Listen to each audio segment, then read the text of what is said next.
ఈ postal cooperative housing సొసైటీకి వచ్చిన అతిథులు మా ఫ్రెండ్స్ అందరికీ ధన్యవాదాలండి. ముఖ్యంగా ఈ సొసైటీ గురించి, అసలు ఈ సొసైటీ ఫామ్ కావడానికి గురించి దాని గురించి మాట్లాడాలి. మేమందరం సిద్ధార్థ గారు, ఎవరైతే ప్రెసిడెంట్ సిద్ధార్థ గారు ఉన్నారో, మేమంతా ఒక బ్యాచ్మేట్స్. మేమందరం రిక్రూట్ అయిన రోజుల్లో విజయవాడలో ఒక సొసైటీ ఉంటే ఆ సొసైటీకి పోయి మాకు లోన్లు అవసరం ఉంటే వాటి కోసం పోయి నానా బాధపడేవాళ్ళం. అసలు సొసైటీ ఉండే అయితే తర్వాత ఏంటంటే తెలంగాణ ఆంధ్ర బైఫర్కేట్ అయిన తర్వాత మనకంటూ ఒక సొసైటీ అనేది లేకుండా పోయింది. మెయిన్ కారణం దీనికి అసలు ఇలా పోస్టల్ హౌసింగ్ సొసైటీ ఏర్పడింది అని అంటే అది ప్రత్యేకంగా చెప్పాల్సింది ఏంటంటే ఓన్లీ సిద్ధార్థ గారి ఇనిషియేషన్ వల్లనే.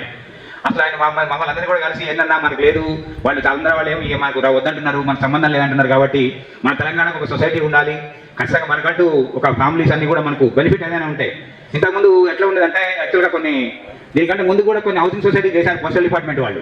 ఎట్లా అంటే ఆఫీసర్ క్యాడర్లోనే సర్కిల్ ఆఫీసులో కొంతమంది ఆఫీసర్ క్యాడర్లో చేసుకొని వాళ్ళ వరకే ఉండేది. ఆ తర్వాత పిఎస్పీ వాళ్ళకి అంత తక్కువ రావడం.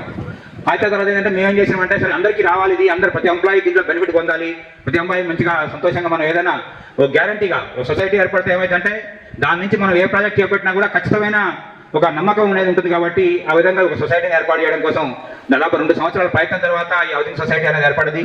దాంట్లో మనకు ఫస్ట్గా ఈ మేఘదూత ఎగ్జాటిక్గా రావడం జరిగింది.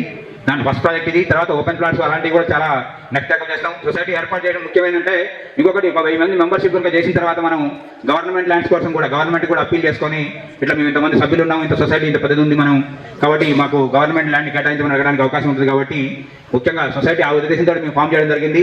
ప్రతి ఎంప్లాయీ జీడీఎస్ నుంచి టాప్ లెవెల్ ఆఫీసర్ వరకు కూడా ఈ బెనిఫిట్స్ అందరికీ పొందాలనే ఉద్దేశంతో మేము చేయడం జరిగింది. దీనికి ప్రత్యేకంగా మరొకసారి నేను సిద్ధార్థ గారికి మాత్రం ప్రత్యేకంగా ధన్యవాదాలు తెలియజేసుకుంటున్నా.